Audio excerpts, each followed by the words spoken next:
He's the talent behind Lilo and Stitch, How to Train Your Dragon, and the Croods. Director Chris Sanders made the jump from Disney to Dreamworks, having designed some of the most beloved children's characters of recent years: Aladdin, Beauty and the Beast, and The Lion King. His latest feature, The Wild Robot, sees artificial intelligence pitted against the innate intelligence of flora and fauna, with some very comical results. Swimming's easy. I can teach him the way my mom taught me. Swim! Chris Sanders, hello. Hello. Now, The Wild Robot is a story, I suppose, of survival, and we have two models of how to do that. We have Roz, who's programmed for any eventuality, and the animals, who have a different approach. Yeah. What do they have to learn from each other? One of the things that really interested me in this particular story was the way that Roz's programming is in conflict with the place that she's at, and the animals around her she sees as having their own particular programming. Roz is a helper robot, and she is relentlessly kind. But she's landed in a place quite by accident that is all about survival. So the animals around her are focused on, they're very selfish, and they have to be, because if they're not, they may not survive to see another day. So it's that, I think, conflict that is, one of the energy sources of this story. Roz becomes a surrogate mother for baby gosling Brightbill. Her mission is to teach him to survive alone and eventually fly to warmer climes, leaving her with an empty nest.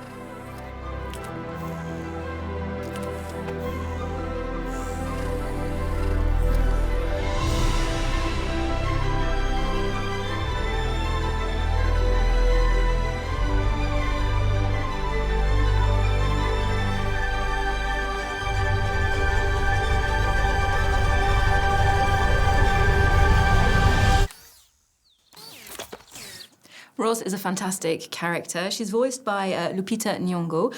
Casting the actors in an animated feature can be really decisive for its success. What were the qualities in Lupita's voice that made her the right fit?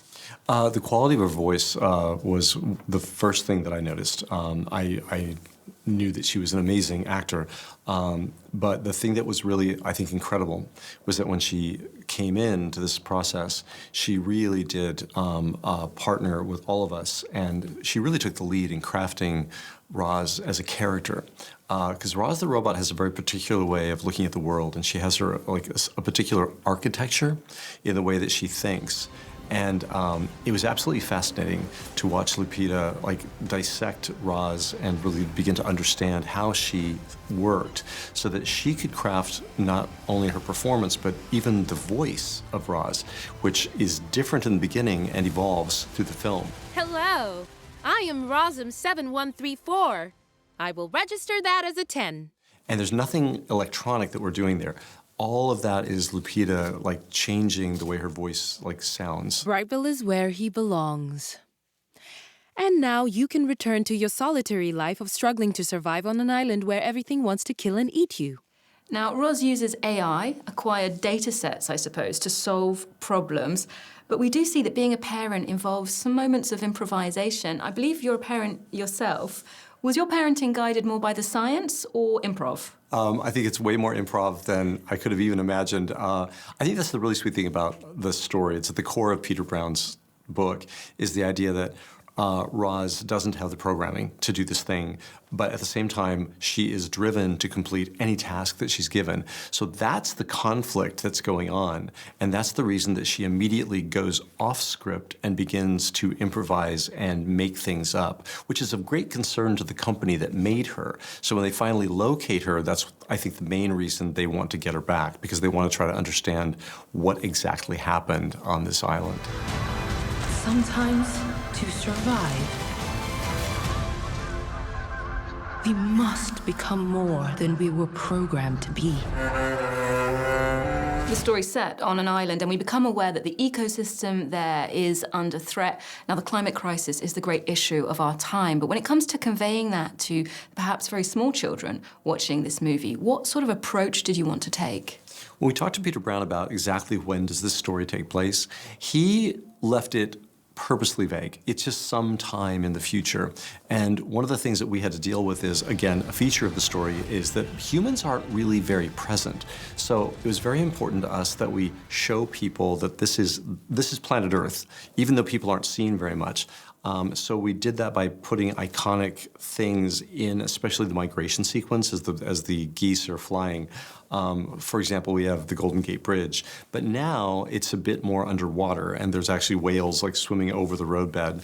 So that was just our way of just letting people know this is sometime in the future, things have shifted. We don't really examine exactly what has gone on, but the other indication is that people have moved away from certain spots and they've isolated themselves in these mega cities, super modern, really like Sid Mead-inspired places, and animals are now more isolated and in these like almost like wildlife zones that seem to be places where people don't go anymore.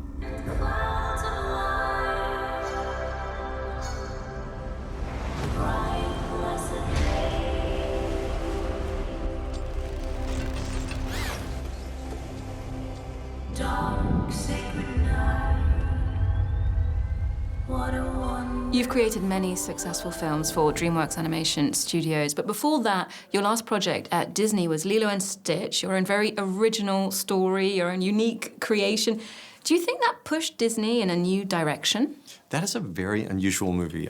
It was a movie that was an original I pitched, and when Tom Schumacher, the head of feature animation, president of feature animation, he read the pitch, and we sat down and he said, I'm going to make this movie on one condition, that it looked like you drew it. So it was based on my style as well, and then on top of that, I ended up like actually doing the voice of the main character, and there were various reasons for that. So it's just, I think it still stands out as an unusually individual and personal film. Hello?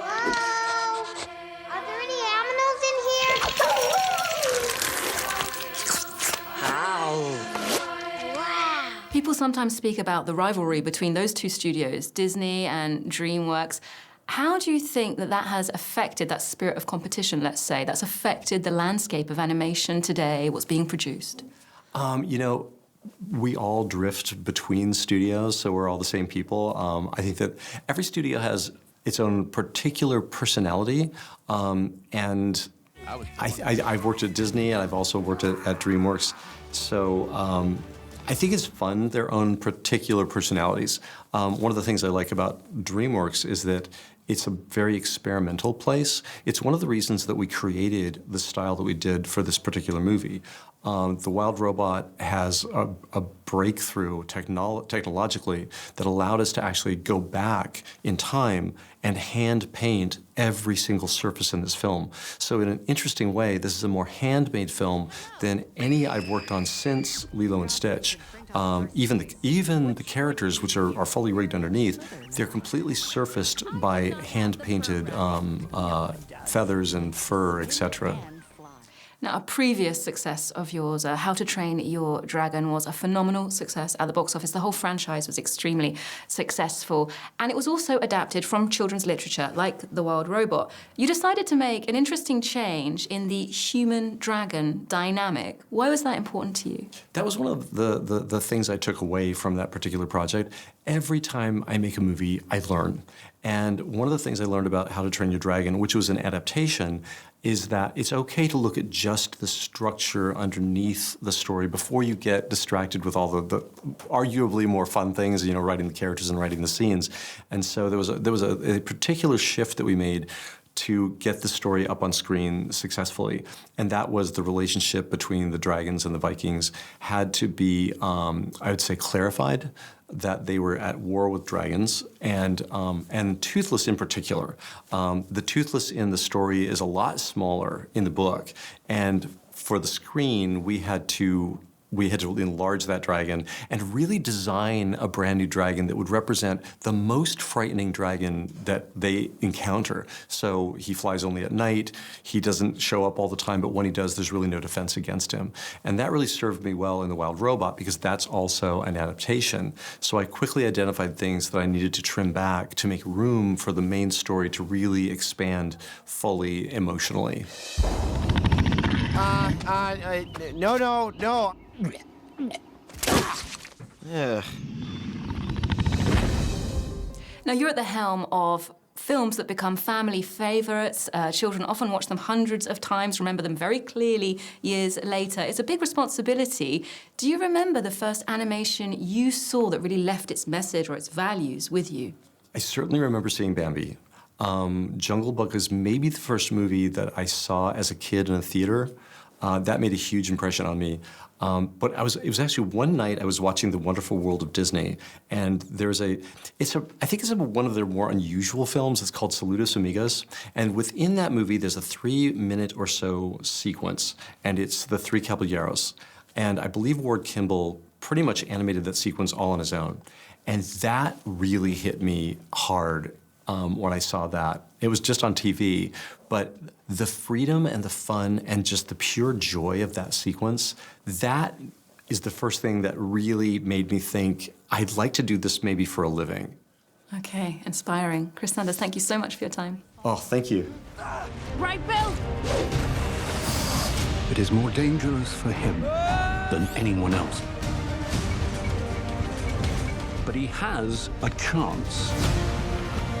If where his wings end, his heart can pay the balance.